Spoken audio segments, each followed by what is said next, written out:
Saudara, firman Tuhan yang tadi kita baca di responsoria itu terambil dari Matius pasal yang pertama, ayat yang ke-18 sampai ayat yang ke-21. Matius pasal yang pertama, Injil Matius pasal yang pertama, ayat yang ke-18 sampai 21. Saya akan melanjutkan bacaan perikop ini dari 22 sampai ayat yang ke-25. Injil Matius pasal yang pertama, ayat yang ke-22, saya lanjutkan sampai ayat yang ke-25. Semuanya itu terjadi supaya digenapi yang difirmankan Tuhan melalui nabi.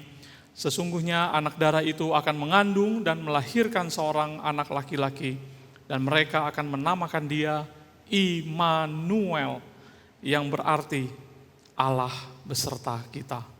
Sesudah bangun dari tidurnya, Yusuf berbuat seperti yang diperintahkan malaikat Tuhan itu kepadanya. Ia mengambil Maria sebagai istrinya, tetapi tidak bersetubuh dengannya sampai Maria melahirkan seorang anak laki-laki, dan Yusuf menamakan dia Yesus. Saudara sekalian dikasih Tuhan, pernahkah saudara merasa takut kepada sesuatu yang sebenarnya tidak akan berakibat fatal di dalam kehidupan saudara? Saudara, banyak orang takut sama jarum suntik, ya. Waktu COVID pandemi saya lihat banyak tuh ya di medsos begitu ya, orang badannya besar-besar, ototnya gede-gede, tapi waktu mau disuntik vaksin meraung-raung dia, saudara. Jujur, saya sendiri juga takut jarum suntik. Ya, jadi kalau periksa kesehatan itu agak jarang, tapi tetap harus periksa kesehatan. Ya, kira-kira 2 tahun sekali. Kalau saya datang mau diambil darahnya, saya selalu bilang sama suster kalau itu perempuan, atau saya bilang bapak kalau itu mantri, saya bilang, boleh nggak dipukul aja saya, biar hidungnya keluar darah, nah ambil darahnya dari sini aja. Saudara, takut adalah sebuah kesadaran akan rapuhnya dan betapa ketidakberdayaan kita ketika kita menghadapi bahaya, ketidakpastian, atau kehilangan. Itu sebabnya saudara, takut adalah bahasa yang universal. Semua orang paham rasa takut. Semua manusia yang hidup dalam dunia ini itu dihantui oleh perasaan takut seumur hidupnya. Setiap hari, saudara. Mulai dari pagi, saudara, sampai malam, kita selalu dihantui rasa takut, bukan? Kalau orang yang sudah berumur, pasti takut jatuh sakit, kena sakit, apalagi ini cuaca lagi berubah, kita khawatir, kita sakit. Orang yang bisnis takut ditipu dan takut rugi. Orang yang pergi kerja takut terlambat, atau takut kena macet, atau kalau menggunakan transportasi umum, takut diapa-apain, takut dijambret. Saudara, anak muda yang sedang belajar segiat-giatnya, takut kalau satu hari kelak, apa yang diperjuangkan bertahun-tahun, itu ternyata tidak ada gunanya, karena tidak bisa mendapatkan pekerjaan yang layak. Saudara, semua orang takut. Orang takut kehilangan harta benda. Saya takut lilin yang sudah saya nyalakan tadi mati, dan benar mati. Saudara, maka hari ini perasaan takut itu sudah dimanfaatkan, ya, sudah dimonetize istilah orang sekarang. Itu menjadi bisnis yang besar, yang bisa menguntungkan. Saudara, sebut banyak bisnis, itu sebetulnya mempermainkan rasa takut manusia. Maka hari ini, di minggu yang indah ini, saudara sekalian, kita sebagai anak-anak Tuhan, kita sebagai murid Kristus, kita mau belajar bagaimana pengajaran Alkitab bagi murid-muridnya. Supaya kita bisa menghadapi rasa takut yang memang tidak terhindarkan. Dan melalui momen Natal, kita bisa merasakan damai sejahtera. Tuhan mengganti rasa takut apapun itu yang saudara dan saya sedang alami pada saat ini. Saudara, kisah yang tadi kita baca, baik itu melalui responsoria ataupun yang saya lanjutkan barusan, dikatakan itu adalah kisah Yusuf yang bertunangan dengan Maria. Saudara, kata bertunangan itu bukan sama sekali tidak sama dengan kata tunangan pada yang kita lihat hari ini. Engagement, itu beda. Kalau hari ini engagement, ya dipasang cincin, pertunangan, diadakan acara, makan-makan, seremonial, selesai. Pada saat itu saudara, orang Yahudi kalau bertunangan, itu sudah legally, sudah secara sah sebetulnya, sudah didaftarkan secara hukum. Baik adat Yahudi maupun sudah didaftarkan kepada pemerintah Romawi. Itu tunangan pada masa itu. Oleh sebab itu, ketika orang bertunangan, mereka masuk ke dalam masa penantian. Biasanya 1 tahun atau selambat-lambatnya 2 tahun sebelum benar-benar hidup sama-sama. Pada masa penantian, mereka harus hidup terpisah. Untuk apa, saudara? Untuk memastikan kedua orang ini adalah orang yang menjaga hidupnya kudus sampai saatnya di hari yang sudah ditentukan mereka dipersatukan. Itu tradisi Yahudi, saudara. Mereka memandang pernikahan adalah sesuatu peristiwa sakral dalam hidup mereka. Maka ketika sudah bertunangan, harus berpisah dan harus menjaga kekudusan hidup. Maka saudara, pada masa itu, hal yang paling ditakuti oleh seorang yang sudah bertunangan adalah apa, saudara? Di masa tunggu ini. Yang paling dihindarkan dan yang paling ditakuti adalah kalau sudah bertunangan, sudah dicatat, sudah dikontrak, dan di masa tunangan ini, di tengah-tengah, yang wanitanya itu hamil. Itu cilaka. Karena apa, saudara? Karena itu merusak banyak hal. Merusak citra nama baik pribadi, merusak citra nama baik keluarga, dan yang paling ditakuti adalah melanggar hukum Tuhan. Kalau melanggar hukum Tuhan adalah sah, diatur dalam hukum Taurat. Masyarakat sosial boleh menjatuhkan hukum bagi dia, dirajam dengan batu. Walaupun pada masa Tuhan Yesus, pemerintah Romawi tidak juga secara terang-terangan untuk menghalangi orang yang ingin menjalankan tradisi Yahudi ini. Ya. Nah, itu sebabnya ketika Yusuf dikatakan mengetahui ternyata Maria sudah mengandung, tentu di dalam pikiran Yusuf itu bingung.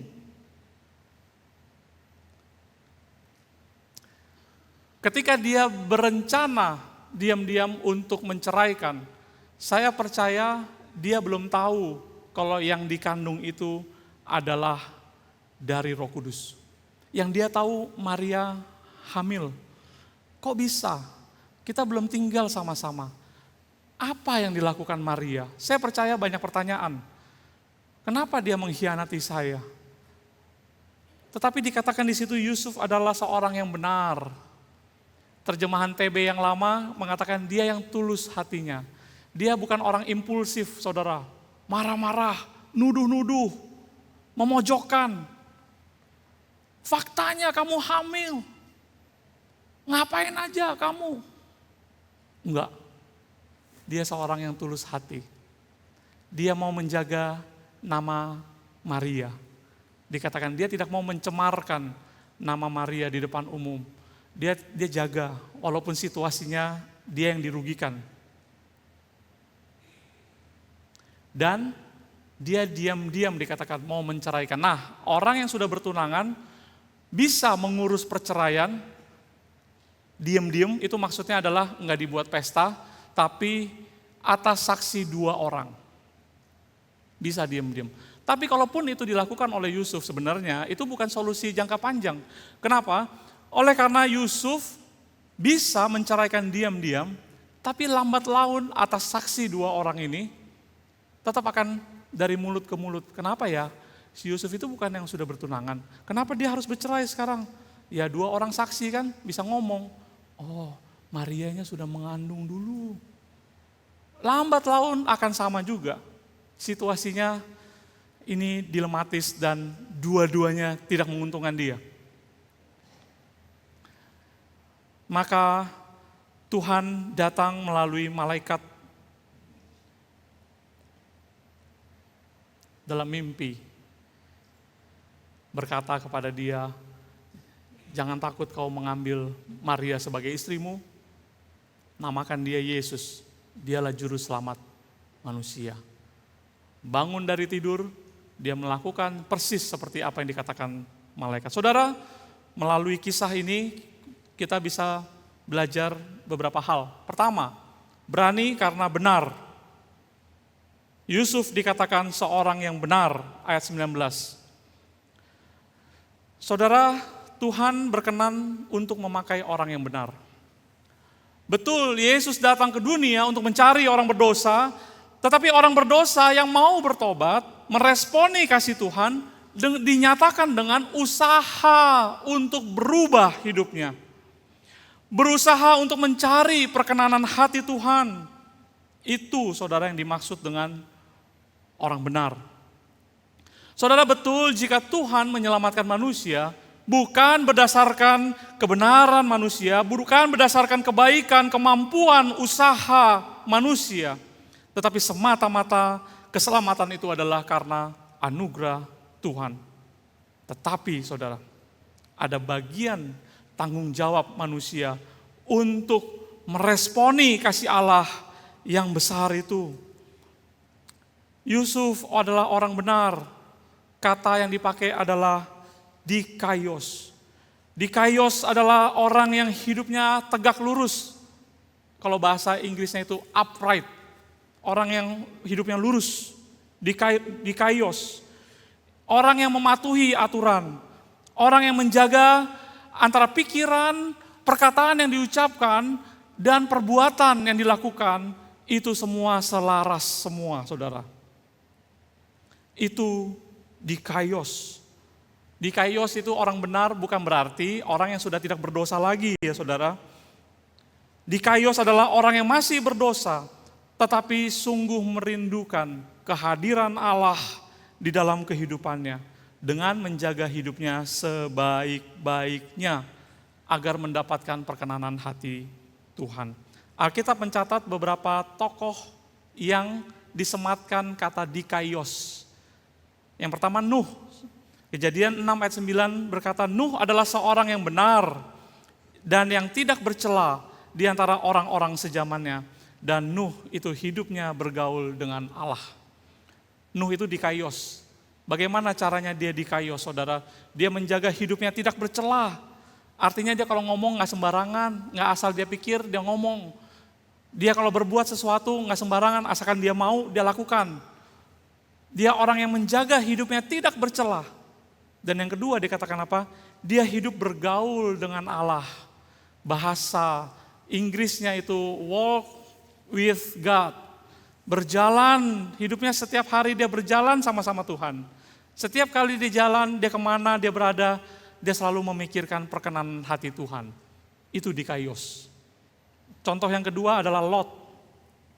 2 Petrus 2 ayat 7 sampai 9. Dikatakan seperti ini. Ini menarik, saudara perhatikan baik-baik. Tetapi ia menyelamatkan Lot, ia itu adalah Tuhan. Tetapi ia menyelamatkan Lot, orang yang benar, dikaios, yang terus-menerus menderita oleh cara hidup orang-orang yang tidak mengenal hukum dan yang hanya mengikuti hawa nafsu mereka saja. Sebab orang benar ini dikaios, tinggal di tengah-tengah mereka dan setiap hari melihat dan mendengar perbuatan-perbuatan mereka yang jahat itu, sehingga jiwanya yang benar itu tersiksa. Maka nyata bahwa Tuhan tahu menyelamatkan orang-orang saleh dari pencobaan dan tahu menyimpan orang-orang jahat untuk disiksa pada hari penghakiman. Dikaios, ciri-cirinya yang kedua adalah dia itu dikatakan menderita melihat orang hidupnya fasik, orang hidupnya jahat, gak benar. Dia menderita, saudara. Bahkan dikatakan jiwanya tersiksa melihat orang yang hidupnya menuruti hawa nafsu. Begitu dia melihat orang-orang seperti ini, jiwanya tersiksa, saudara. Itu dikaios. Dan contoh yang ketiga, Simeon. Lukas pasal yang kedua ayat yang ke-25. Adalah di Yerusalem seorang bernama Simeon, seorang yang benar. Nah, ini dikaios. Dan saleh, yang menantikan penghiburan bagi Israel. Roh Kudus ada di atasnya. Saudara, tanda dikaios orang benar itu yang ketiga adalah, ini adalah orang yang setia menantikan pertolongan Tuhan. Dia punya kesabaran yang panjang. Simeon berkata, aku tidak akan mati sebelum aku melihat Sang Juru Selamat itu. Dia nantikan setiap hari, saudara. Dia sabar menanti pertolongan Tuhan. Walaupun kelihatannya pertolongan itu tidak kunjung datang. Tapi dia sabar menantikan pengharapan itu. Dia terus berharap. Ini orang benar, saudara. Dikaios. Saudara, Yusuf dikaios. Dia orang benar. Dia hidupnya tidak bercela. Dia menderita melihat orang yang hidup seturut dengan hawa nafsu. Dia sabar menantikan pertolongan Tuhan. Tuhan mau pakai orang seperti Yusuf ini. Tuhan juga mau pakai saudara dan saya. Kalau kita mau menjaga hidup kita dikaios. Hidup benar, saudara. Mama saya waktu kecil selalu ajarin saya, berani karena benar. Kamu kalau lakukan yang benar, kamu gak usah takut, apapun juga. Bagaimana dengan saudara dan saya hari ini? Apakah kita sudah bisa dikatakan punya hidup dikaios? Sudah benar hidup kita, saudara? Apakah banyak ketakutan, kegelisahan kita hari ini begitu menghantui kita yang diakibatkan karena cara hidup kita memang tidak benar? Orang yang suka bohong selalu menutupi satu kebohongan dengan kebohongan yang lain. Dan itu harus diingat seumur hidup. Sehingga dia tersiksa seumur hidup karena takut satu hari kebohongannya akan terbongkar. Hidup dengan damai sejahtera Tuhan, saudara, adalah hidup di mana kita mau menjaga hidup kita benar.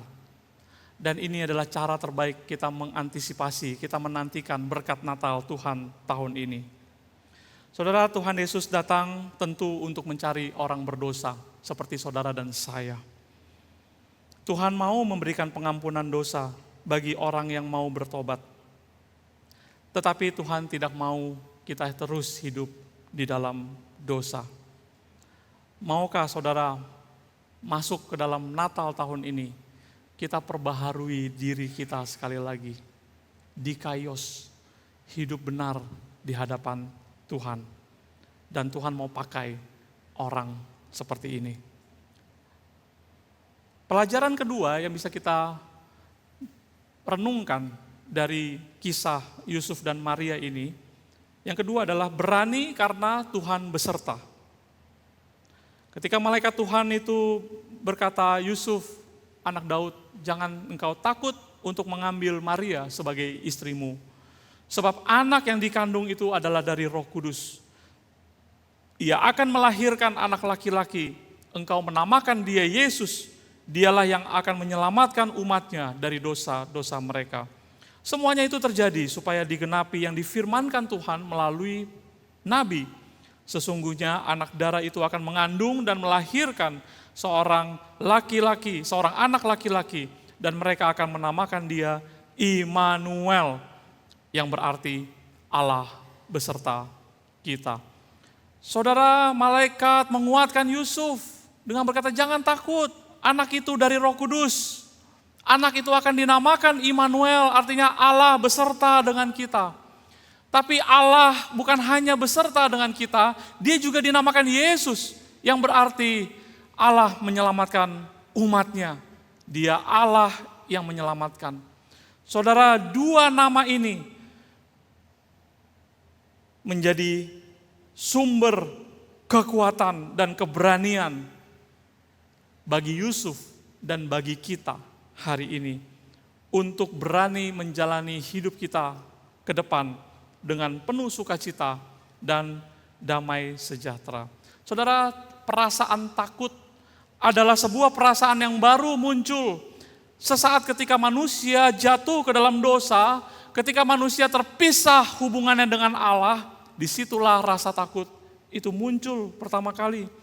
Pada waktu Adam dan Hawa memakan buah yang sebetulnya dilarang itu, Adam dan Hawa merasa sebuah perasaan yang sebelumnya tidak ada, saudara.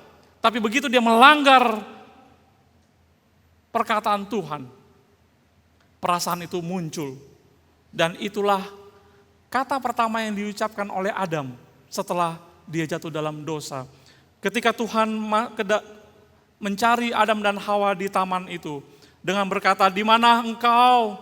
Lalu Adam menjawab, "Ketika aku mendengar suaramu di taman, aku menjadi takut karena aku telanjang, maka aku bersembunyi." Saudara, perasaan takut baru muncul ketika manusia jatuh ke dalam dosa. Dan kata takut itu pertama kali diucapkan kepada Tuhan ketika dia bersembunyi. Aku takut. Maka kalau takut itu diakibatkan karena keterpisahan manusia dengan Tuhan, maka cara solusi yang benar untuk mengatasi rasa takut ini adalah Tuhan yang benar dan kudus itu kemudian datang kembali dan tinggal bersama-sama dengan manusia. Disitulah rasa takut itu diganti dengan damai sejahtera. Saudara, Daud di dalam Mazmur 23, dia berkata, "Sekalipun aku berjalan dalam lembah kekelaman," bahasa aslinya itu adalah lembah kematian. "Sekalipun aku berjalan di dalam lembah bayang-bayang kematian, aku tidak takut bahaya." Sebab apa, saudara? Daud berkata, "Sebab engkau besertaku. Gadamu dan tongkatmu itulah yang menghibur aku." Lalu Daud melanjutkan, "Engkau menyediakan hidangan bagiku di hadapan lawanku." Itu maksudnya dia tetap bisa makan dengan tenang walaupun duduk semeja dengan Absalom, anaknya yang berusaha untuk membunuh dia. Saudara, dalam konteks gembala dan domba, Daud itu menggambarkan dia seperti domba yang tetap bisa makan rumput yang hijau yang segar itu, terus bisa mengunyah dengan damai. Walaupun serigala, binatang buas berjaga-jaga mengelilingi siap menerkam. Tapi kalau sang gembala agung itu ada di sisi dia, beserta dengan dia, menjaga melindungi dia, dia tahu gak akan ada bahaya yang berani mendekat. Dia bisa makan dengan tenang. Engkau menyediakan hidangan bagiku, masih bisa makan dengan tenang. Walaupun tantangan, ancaman itu begitu nyata di hadapanku. Itu Daud, saudara. Dia berani karena Tuhan ada, Tuhan beserta. Tuhan Immanuel juga adalah Yesus, Tuhan yang menyelamatkan. Maka Rasul Paulus berkata, jika Allah ada di pihak kita, siapakah yang akan menjadi lawan kita? Saudara sekalian yang kasih Tuhan, kalau Tuhan hadir dalam hidup kita, maka apapun pergumulan, kesulitan yang kita hadapi, kita tetap bisa makan dan minum dan tidur dengan nyenyak. Karena ada Tuhan sebagai sumber kekuatan dan damai sejahtera itu, saudara. Pertanyaannya, apakah Tuhan Immanuel seperti ini sudah hadir dalam kehidupan saudara dan saya secara pribadi? Yang ketiga, yang terakhir, berani karena percaya Tuhan baik. Berani karena percaya akan rencana Tuhan, dan rencana Tuhan itu baik. Dikatakan setelah Yusuf bangun, dia melakukan semua yang diperintahkan oleh malaikat persis seperti apa yang dikatakan. Dia tetap mengambil Maria sebagai istrinya, walaupun dia juga masih bingung bagaimana caranya ya Roh Kudus bisa membuahi rahim Maria. Banyak pertanyaan pasti, tapi dia berani. Kenapa, saudara? Karena dia percaya rencana Tuhan itu baik adanya. Dan ketika anak itu dilahirkan, dinamakan Yesus. Wah, saudara, ini sebuah beban tanggung jawab yang besar. Anaknya dinamakan Juru Selamat, Tuhan yang menyelamatkan. Tapi dia taat untuk melakukan itu. Banyak hal, saudara, di depan mata jasmani kita yang tidak kita pahami. Di tengah-tengah segala kekhawatiran, kegelisahan, ketakutan kita, adakah kita percaya Tuhan itu tetap baik dan rencananya itu kekal, sempurna adanya? Kita mungkin sering bertanya kalau kita menghadapi sesuatu hal yang menyedihkan, ketika sesuatu hal bencana, kita sering bertanya, Tuhan kenapa? Tuhan kenapa? Tetapi murid-murid Kristus, seorang dikaios seperti Yusuf, dia tidak bertanya Tuhan mengapa.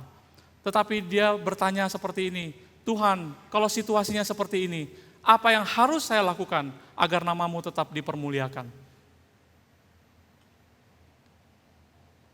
Saya tutup khotbah ini dengan sebuah kisah seorang wanita cantik sebetulnya, bernama Lauren Scruggs Kennedy.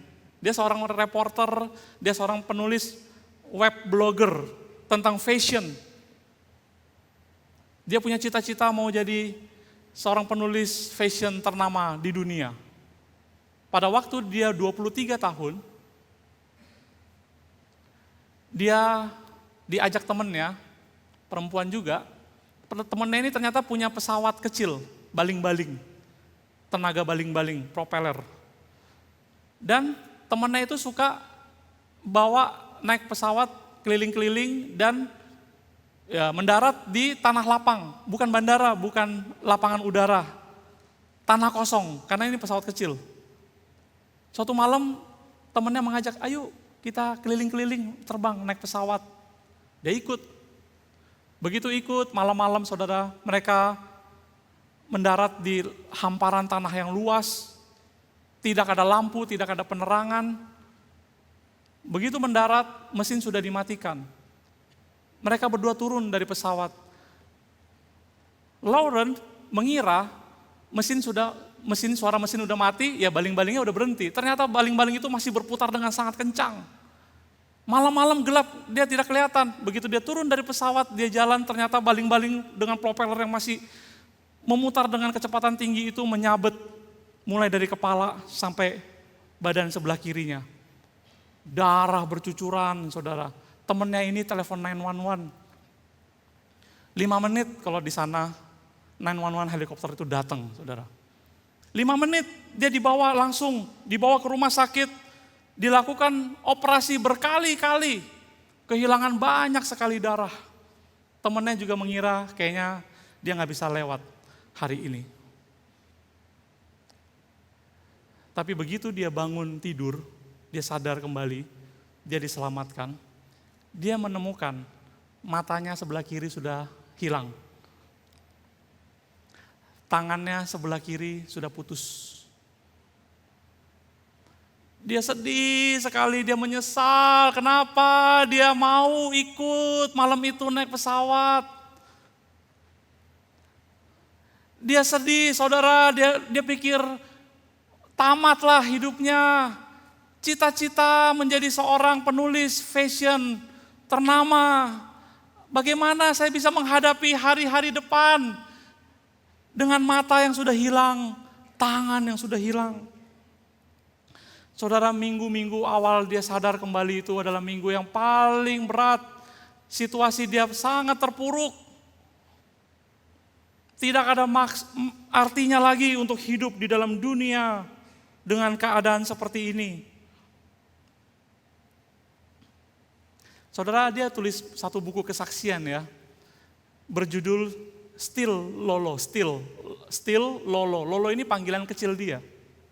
Disitulah dia tulis kesaksian peristiwa ini. Dan ini menjadi bestseller, salah satu buku bestseller di Amerika Serikat. Dan diterjemahkan di berbagai bahasa. Titik baliknya ketika dalam perenungan kesedihan dia yang berlarut-larut, muncul satu ayat firman Tuhan, Yesaya 41 ayat yang ke-10 berkata, "Janganlah takut, sebab aku menyertai engkau. Janganlah bimbang, sebab aku ini Allahmu. Aku akan meneguhkan, bahkan akan menolong engkau. Aku akan memegang engkau dengan tangan kananku yang membawa kemenangan." Still Lolo. Lolo ini panggilan kecil dia. Dia katakan, Tuhan berbisik, engkau tetap Lauren yang Tuhan cintai. Walaupun mata kamu hilang satu, tangan kamu hilang satu, tidak mengurangi kasih Tuhan kepadamu. Bahkan Tuhan akan terus melimpahkan berkatnya, pimpinannya, penyertaannya kepada engkau. Engkau masih Lauren yang Tuhan cintai. Saudara, ini adalah dalam perenungannya ayat firman Tuhan yang begitu menguatkan dia. Dan akhirnya dia mulai bangkit. Dia mulai hitung dan mensyukuri apa yang masih ada daripada menyesali apa yang sudah tidak ada. Oh lumayan, masih ada tangan dan kaki dua, mata satu. Waktu dia pulih kembali, dia pasang lagi mata buatan, dia pasang lagi tangan buatan. Karena buku kesaksiannya itu jadi bestseller, dia dapat uang yang cukup. Dia bangun yayasan, foundation. Untuk apa saudara? Untuk menolong anak-anak muda yang merasa dirinya hancur karena kecelakaan. Untuk menolong perempuan-perempuan yang kehilangan kaki atau kehilangan tangan. Foundation ini, yayasan ini mendukung, menyediakan tangan buatan dan kaki buatan untuk menyemangati kembali anak-anak muda, remaja-remaja pemuda di Amerika Serikat.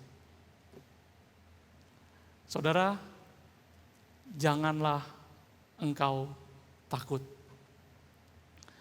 Apapun situasi yang kita hadapi, tantangan yang ada pada masa kini, yang tidak mudah tentunya saudara. Mari kita jangan takut.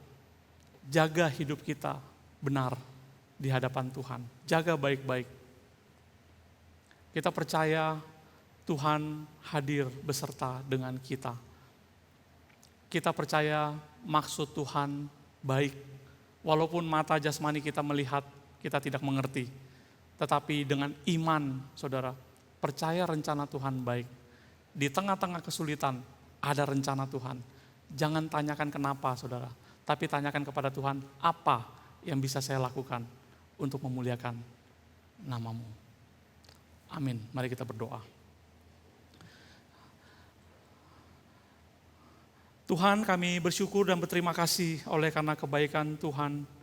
Kami boleh mendengar firman yang begitu menguatkan kami menjalani kehidupan dengan berbagai pergumulan, tantangan zaman yang ada.